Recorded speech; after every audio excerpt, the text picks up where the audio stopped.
Так. Барлықтарыңызға сәлем. Қазір 8-ден 2 кетті. Мен тағы да барлық марафонға қатысушылардың жиналғанын күтіп.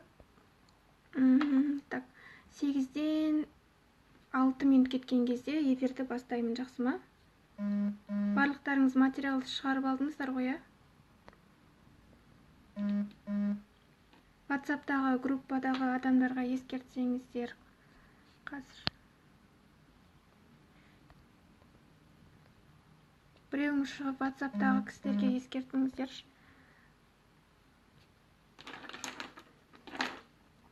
Прямой эфир басталды деп.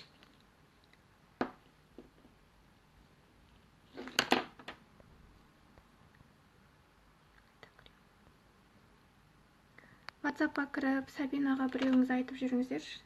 Сен скорее Мар деген аккаунтқа кірсін деп.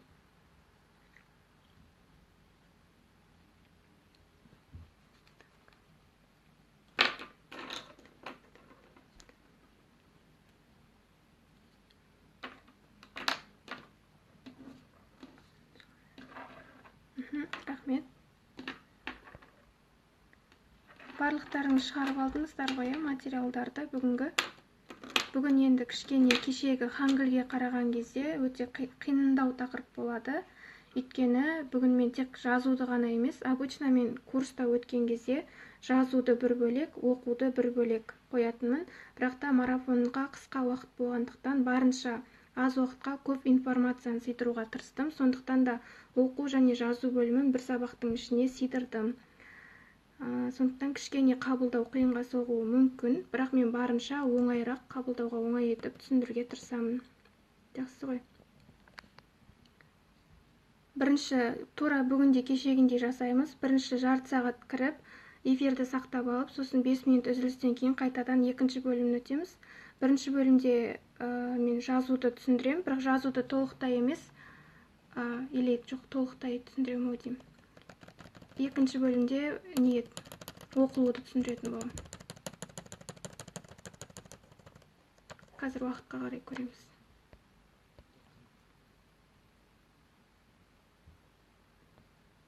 Сәлеметсіз бе? Барлықтарыңызға сәлем. Қазір 2 минуттан кейін біз бастаймыз сабақты, жақсы ма? Тағы да күтейік, кішкене адамдардың жиналғанын. Сәлем. Сонымен біз бүгін кеше хангыльді өттік. Барлықтарыңыз біледі деп сенемін хангыльді. Толықтай енді сол өткен алфавитімізді пайдаланып, буындарға бөліп жазуды үйренеміз. Және оқуды. Тағы да қайталап өтейін. Біз эфирді сақтап, телеграмға жіберу үшін, егер инстаграм эфир 1 сағаттан асып кетсе сақталмай қалады, сол себепті жарты сағатқа бөліп, жарты сағаттан бірінші бөлімінде жазуды, екінші бөлімінде сіздерге оқуды үйрететін боламын. Қазір 8-ден 6 кеткенде бастаймыз. Жоқ, 8 кеткенде бастаймыз. 8-ден 38 кеткенге дейін. Жақсы ғой, бірінші бөлім.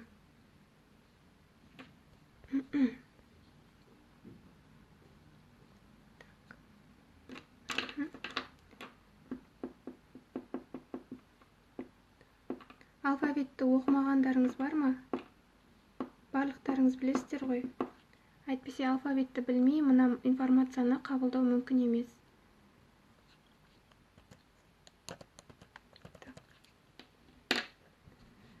Айтпақшы, қазір мен түсіндіруді бастаған кезде комментарийді өшіремін, жақсы ма? Сіздерге де мешайт жасамау үшін және маған да кедергі болмау үшін комментарийді өшіремін. Жақсы. Болды онда. Жоқ оқыдық. Жақсы, жарайды. Комментарийді өшіремін де, мен сабақты түсіндіруді бастаймын. 8-ден 6 кетті. Бүгінгі өтетін сабағымыздың тақырыбы бірінші 2 жасқа бөлеміз. Бірінші бөлімі жазу. Жазу дегеніміз сіздер өздеріңіз кеше көптеген сөздерді, кітаптарды байқаған шығарсыздар. Корей алфавитінің жазылу реті біздікіндей әріптің соңынан әріп жазылмайды. Олар белгілі бір буын құрап жазылады. Яғни ол корейше буынды маған прямой эфирге жібермейміз. Мен ешкімді қабылдамаймын деп айттым ғой кеше. Жақсы, кеттік олай болса. Корей алфавитінде буынды ымжол деп атайды. Жазып аламыз. Ымжол. Бірінші часта өтетініміз буынға бөлу. Так. Буынға бөліп жазуда ең бірінші ескеретін нәрселеріңіз, Корей алфавитінде буын ешқашанда дауысты әріптен басталмайды.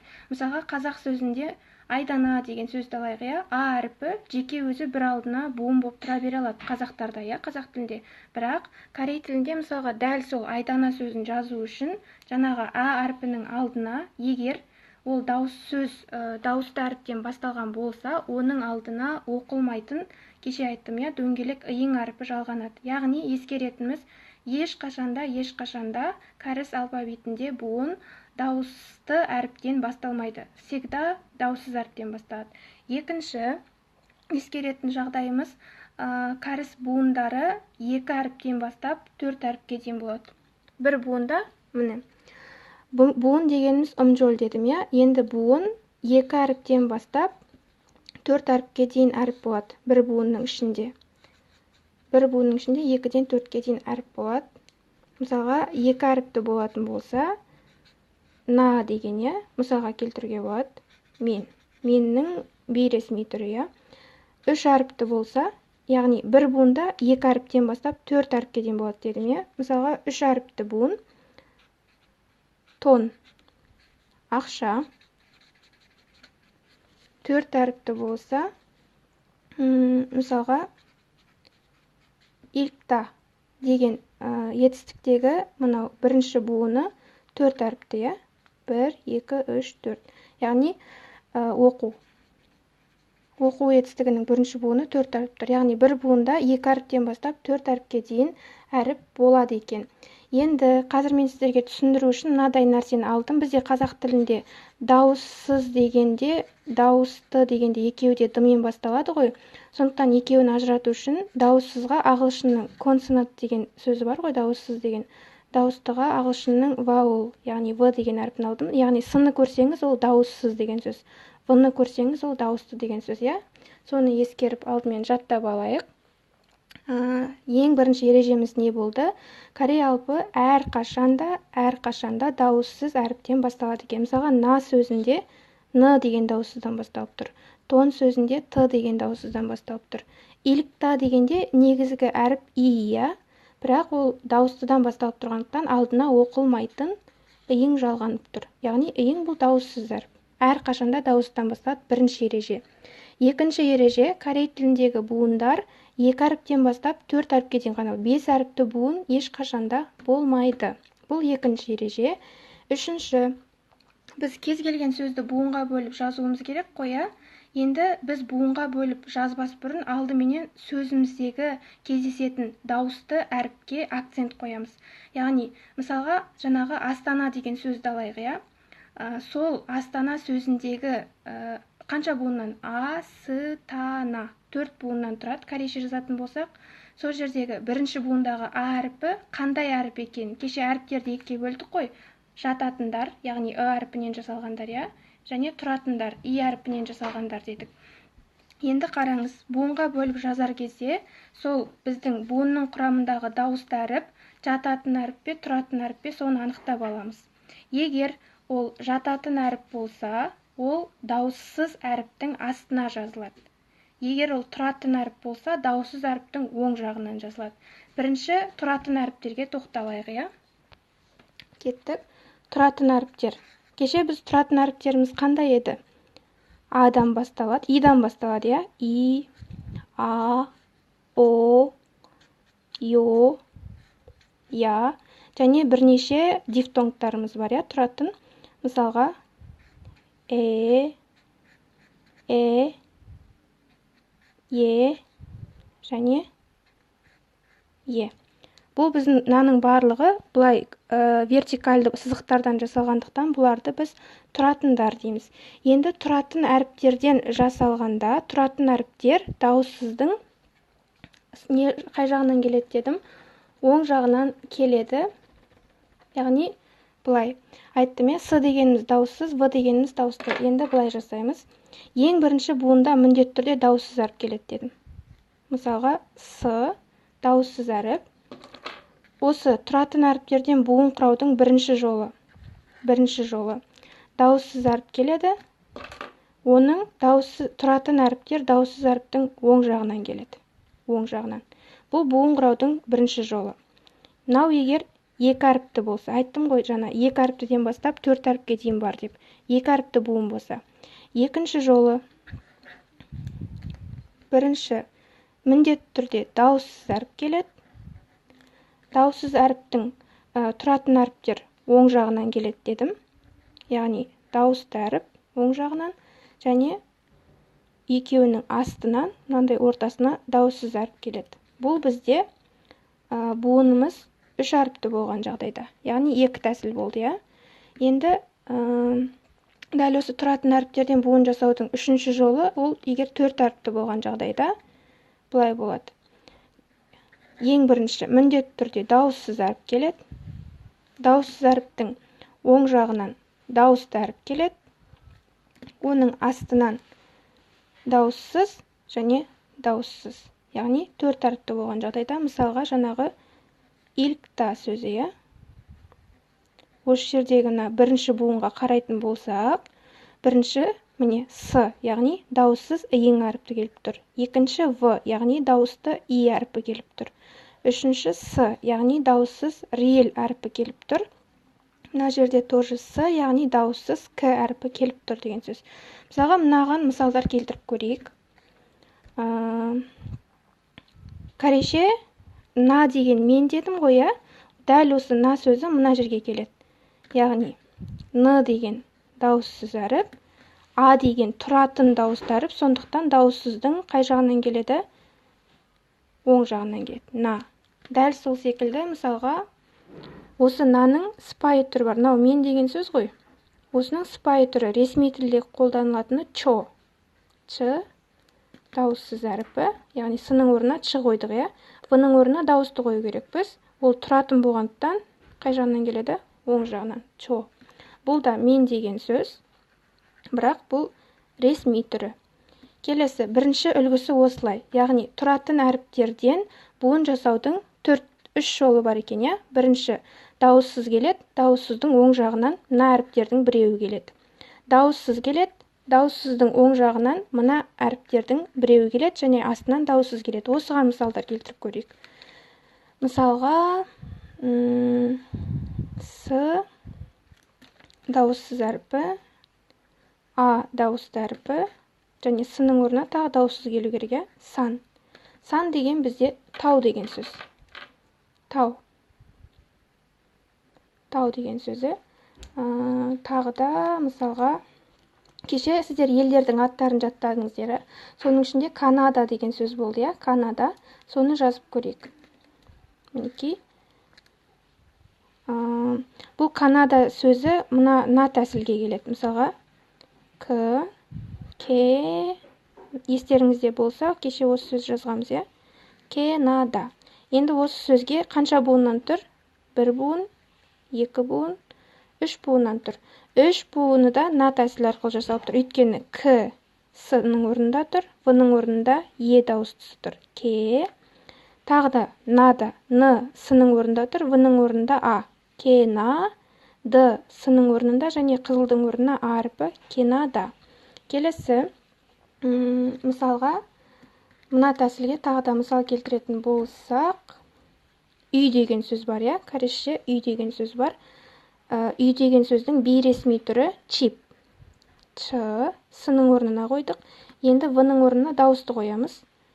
Чи, п әріпі, чип. Яғни, не болды? Үй болды. Бұл үй сөзінің бейресми атауы. Ресми атауы бар. Мысалға, үлкен адамдарға қатысты қолданған кезде чипті дек деп айтады. Д, с-ның орнына қойдық. Д. Келесі, в-ның орнына дауыстысын қоямыз. Д. Және к. Дек.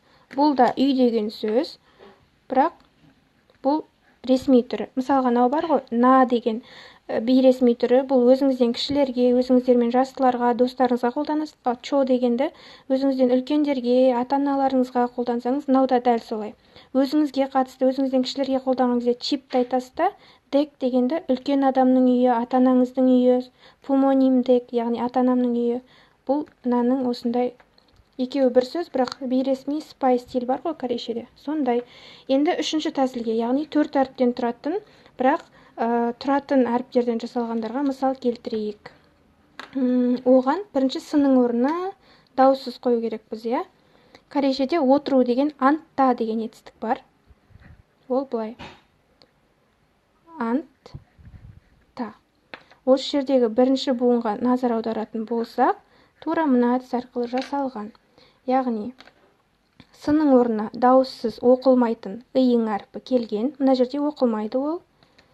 Екінші в-ның орнына тұратын а дауысты әрпі келген. Келесі, мына жердегі сының орнына н әрпі келген, және төртінші дауыссыздың орнына ж әрпі келген. Яғни, бірге ант. Антта деген сөзіміз отыру деген сөз. Антта. Жақсы. Яғни, корей тілінде не істейді екенбіз? Буын құраған кезде сол буынның ішіндегі дауысты әріпке қарайды екенбіз. Ол дауысты әріп тұратын бекен, жататын бекен. Егер тұратын әріп болса, ол тұратын әріп дауыссыздың оң жағына жазылады екен, иә? Және бұл тұратын әріптерден буын құраудың 3 тәсілі бар екен. Олар мыналар, иә? Жаңа түсіндіріп өткен. Бірінші тәсіл, екінші тәсіл және үшінші тәсіл. Келесі біздің өтетініміз жататын әріптер, яғни әрпінің үстіне немесе астына таяқшалар жалғану арқылы жасалған әріптерден буын жасауды үйретеміз. Оған кетпей тұрып, мысалға сіздерге мен мысалға сөздер бердім, иә? Бағдарламаларыңызда қарап отырсаңыздар, бірінші хаксең деген сөз бердім. Қазір бірінші хаксең деген сөз бердім. Хаксең. Осы буынға назар аударайық. Мынау қай жолмен жасалған деп ойлайсыздар? Әрине, бұл жердегі аударатынымыз басты а әрпі тұратын әріп, яғни бұл мына сіздерге айтқан мына екі тәсілдің, или мына тәсіл дауыссыз, оң жағына дауысты, дауыссыз, оң жағына дауысты, астына дауыссыз. Осы тәсілмен жазылған. Хак дегеніміз мына тәсілмен жасалған. Дауыссыз, дауысты, мына тәсілмен. Сең, бұл да тура осы тәсілмен. Дауыссыз, дауысты, астына дауыссыз. Осы тәсілмен жасалған. Ал мысалға, тек қана екі әріптен тұратын СВ тәсілі бар, иә, бізде. Дауыссыз, қасына дауысты келетін. Оған мысалға мен сіздерге хё дегенді мысалға бердім. Хё.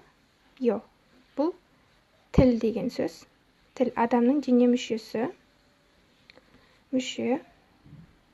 Келесі хаксең дегенді білулеріңіз керек. Студент деген сөз. Сол секілді мына тәсілге ки-жа деген сөз бердім. Ки-жа. Мына тәсіл арқылы жасалған. Екі буыннан тұр, иә? Бірінші буын, екінші буын. Екі буында мына тәсіл арқылы жасалған. Дауыссыз, дауысты. Дауыссыз к әріпі, дауысты и әріпі. Ки-жа. Бұл журналист деген сөз. Журналист. Кеше мен сіздерге үйге берілген тапсырмада поезд деген сөз болды, иә? Поезд деген ки-ча. Ки-ча.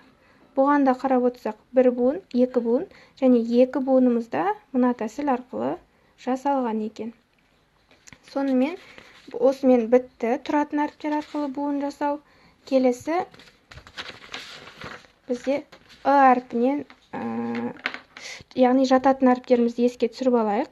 Әрпі, о әрпі, у әрпі, ё әрпі, және ю әрпі, иә, бесеу. Сосын бізде дифтонгтар бар еді ғой. О немесе удан басталатын ше, мысалға уа, о, ви, және ве әріпі, ый әріпі. Так, венің мынандай түрі. Осы дифтонгтардың барлығы мынау жататын әріпі құрамында болғандықтан осылар секілді жазылады. Енді бұл жататын әріптерден буын жасаудың де екі тәсілі бар. Бірінші тәсілі ол былай. Сіздерге жаңа айттым, егер ол тұратын әріп болса, дауыссыздың оң жағынан жалғанады дедім. Ал егер мынандай жататын, яғни әріпі арқылы жасалған дауыссыздылар болса, олар дауыссыздың астынан жазылады. Мінекей, бірінші дауыссыз әріп, оның астына әріпінен жасалған дауыстылар келеді. Осылай жасалады. Бұл егер екі әріпті буын болса. Келесі үш әріпті буын болса, бірінші дауыссыз әріп келеді. Айттым, корей тілінде буын ешқашанда дауыс әріптен басталмайды, міндетті түрде дауыссыздан басталады. Яғни, бірінші дауыссыз әріпіміз келді. Енді әріпінен жасалған дауыс әріп болғандықтан ол дауыссыздың астынан келеді. В әріпі және ең соңына дауыссыз әріп. Үш әріптен болса. Яғни, осында екі тәсіл арқылы жасалады екен, егер мына әріптер болса, сөздің құрамында. Мысалға, бірінші тәсілге бағдарламада мен сіздерге мынадай мысал бердім.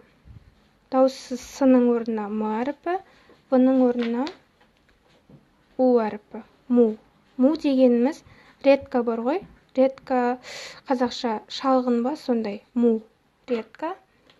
Және мынадай мысал бердім. Дауыссыз с-ның орнына с әріпі, дауысты в-ның орнына у әріпі. Со деген бізде сиыр деген сөз. Сиыр. Келесі, бұл бірінші тәсілге мысалдар, Яғни, біздің сөйлемнің құрамындағы дауысты әріпіміз мынадай жататын әріптер болса, олар мына екі тәсілмен буын құрап жазылады. Бірінші тәсіліміз дауыссыз, дауыссыздың астына дауысты әріп жазылады. Екінші тәсіліміз дауыссыз, оның астына дауысты және ең соңында дауыссыз келеді. Бұған мысалдар келтіріп көрейік.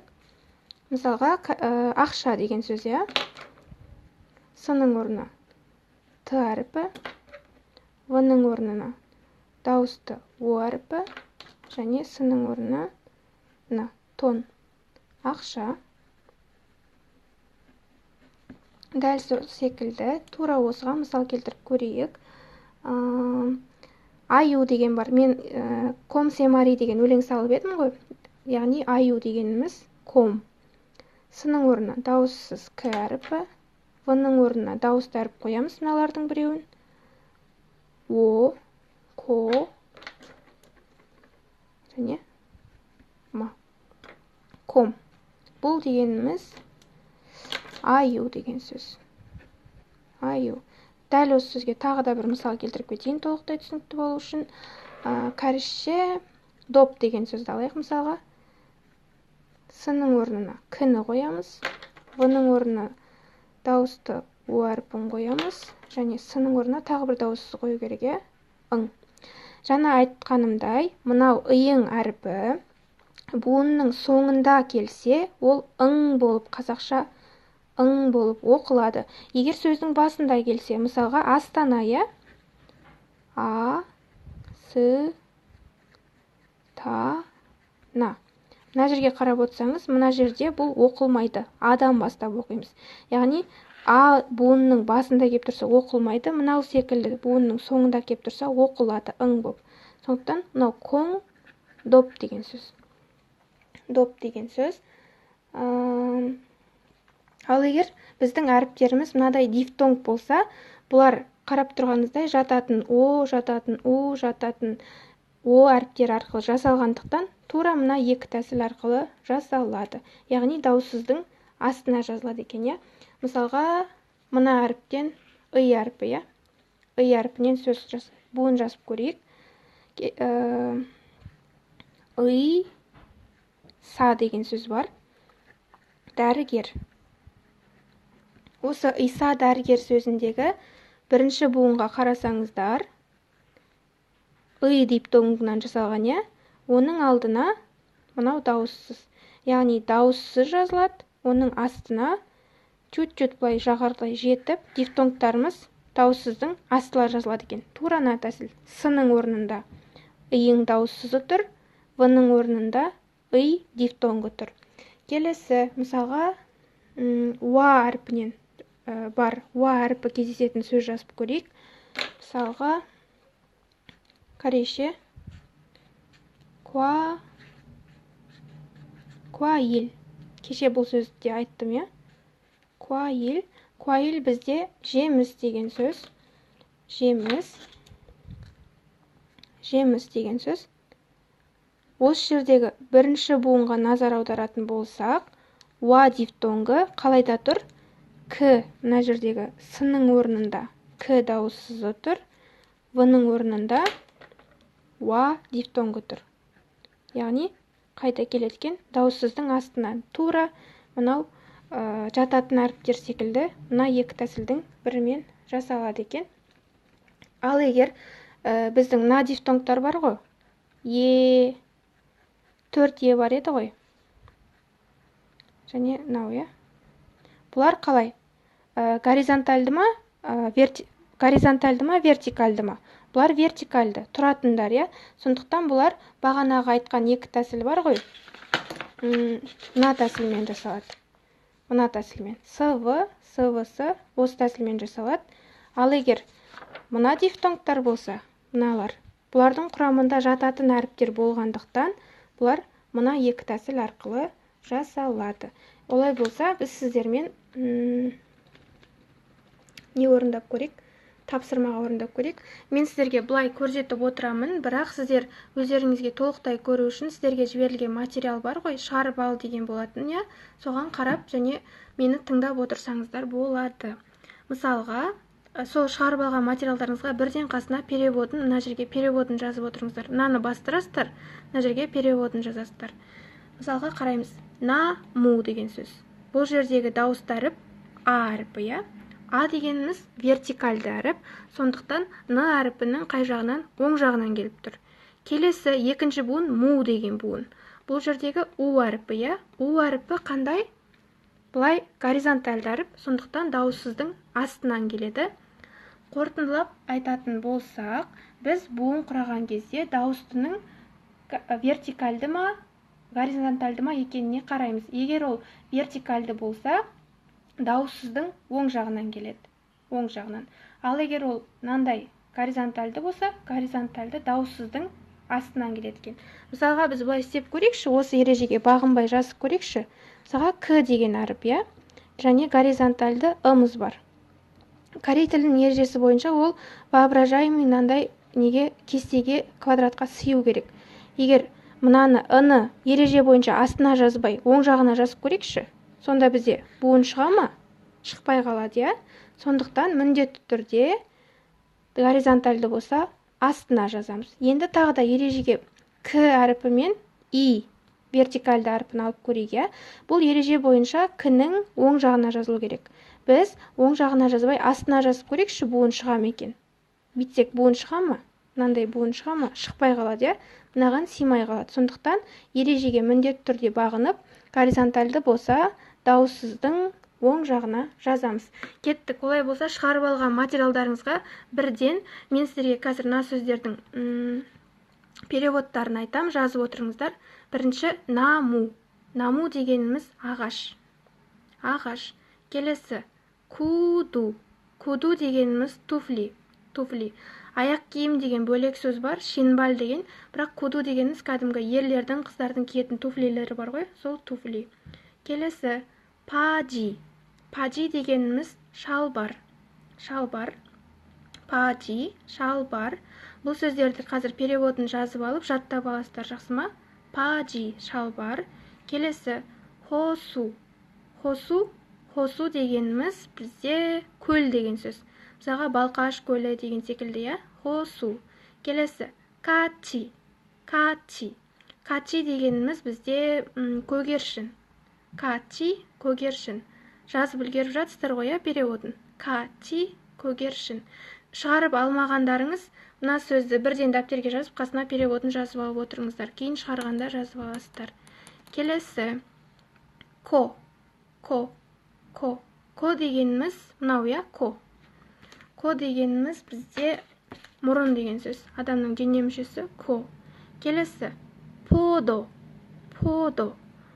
дегеніміз жүзім. Мына жерге жазасыздар. Жүзім. Мынаны бастырасыздар үстінен қолды жаттықтыру үшін. Каге дегеніміз магазин, дүкен. Мысалға, кагенің алдына киім деген сөз келсе, киім дүкені болады. Мысалға, от каге, киім дүкені. Кот каге, гүл дүкені деген секілді. Яғни дүкен деген сөз. Келесі хуэса дегеніміз компания. Келесі чуойо дегеніміз салқын деген сөз. Ауа райына қатысты. Бірақ мынадай нәрсе бар. Бізде мысалға салқын шай деген сөз болады, салқын ауа райы деген болады, иә. Бізде ол екеуде салқын деген бірақ сөзбен айтылады. Бірақ кәрістерде салқын шай дейтін болсақ, ол басқа сөзбен жазылады. Ал салқын ауа райы дейтін болсақ, мына чуойомен жазылады. Ал салқын шайды басқа чагапта деген сөз қолданады. Мысалға жазып алайық. Чагапта.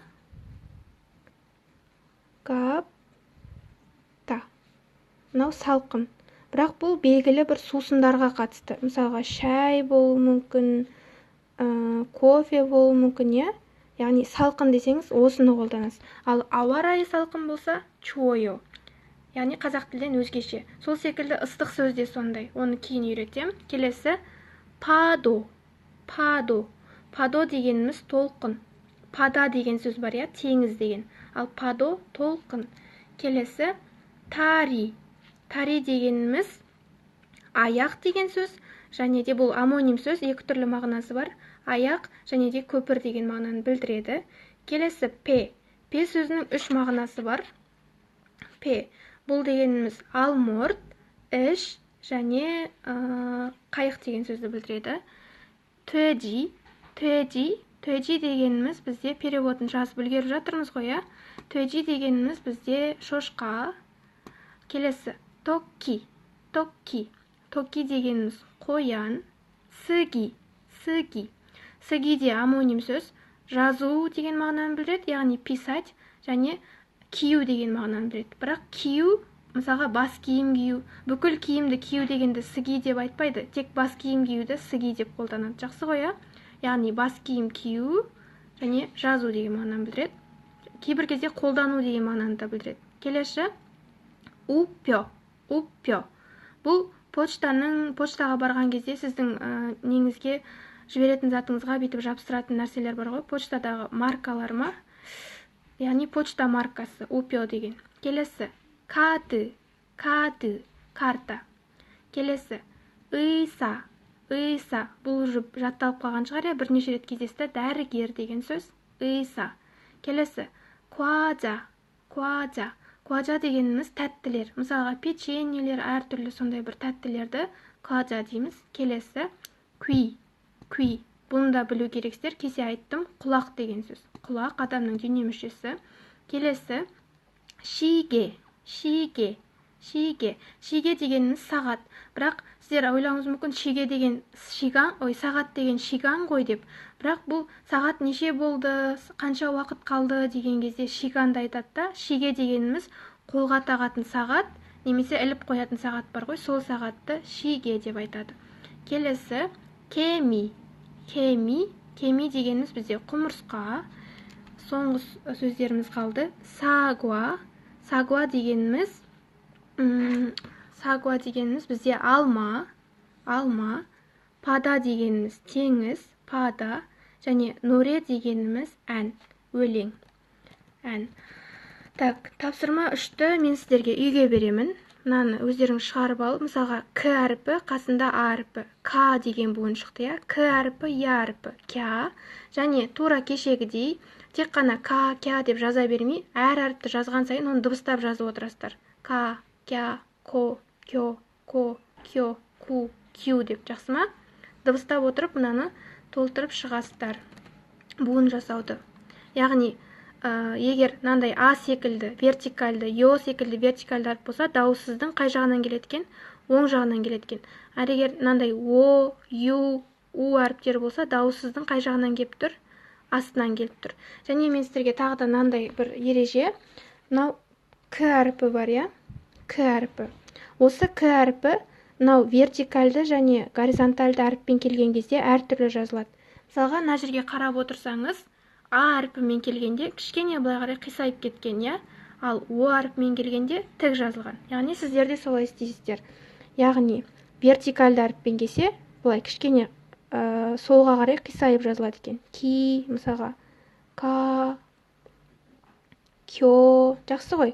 Ал егер мынандай жататын о, ё, ю әріптермен келсе, тік жазылады, қалай тұр, солай жазылады. Мысалға, к, ко, кё, жақсы ғой. Ал мыналармен жазылса, мысалға, кя, кішкене солға қарай қисайтып жазамыз. Мынаның барлығын үйге сіздерге толтыруға беремін. Толтыруға.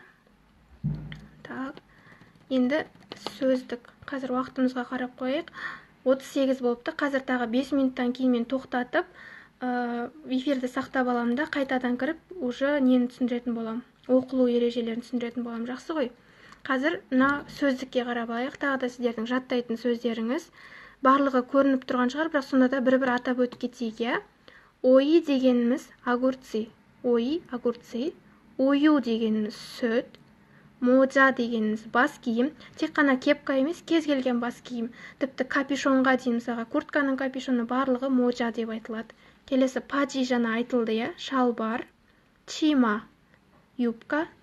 Сагуа жаңа айтылды, иә? Алма. Коги, ет. Когидің алдына, мысалға, тауық деген сөз келсе, тауықтың еті. Так коги. Когидің алдына сиыр деген, со деген сөз келсе, согоги.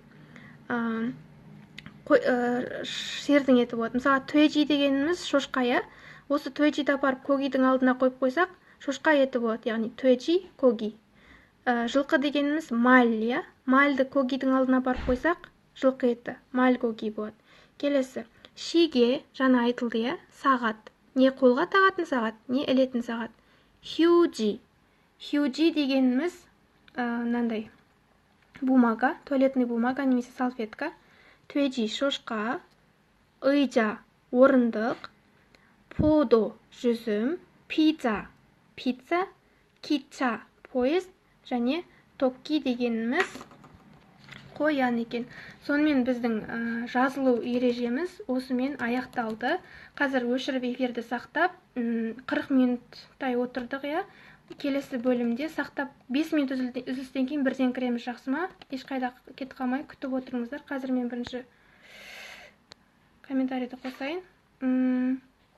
Қазір мен барлықтарыңызға түсінікті ғой, иә? Қорытындылайтын болсақ, қандай ережелер айттық? Ең бірінші ереже, кәріс алфавитінде буынға бөліп жазғанда, ешқашанда ол дауысты әріптен басталмайды. Бірінші ереже. Екінші ереже, кәріс алфавиті тек қана 2 әріптен бастап 4 әріпке дейін ғана болады. Ешқашанда 5 әріпті буын болмайды. Содан соң, үшінші ережеміз, біз буынға бөлетін кезде ол дауысты әріпке қараймыз. Ол вертикальды ма? Ол жататын ба? Егер вертикальды болса, дауыссыз әріптің қай жағынан келеді? Дауысты әріпіміз дауыссыз әріптің оң жағынан келеді. Егер жататын болса, ол дауыссыз әріптің қайдан келеді екен? Астынан келеді екен. Яғни ережелеріміз бар жоғы осы ғана. Тағы да бір ереже, егер ол сөзіміз дауыссыздан басталатын болса, оның алдына оқылмайтын 0, яғни ең әріпі келеді екен. Осымен жазылу ережелері осы. Қазір мен өшіремін да, завершить жасаймын да, сақтап, оқылу ережелерін түсіндіретін боламын, жақсы ма?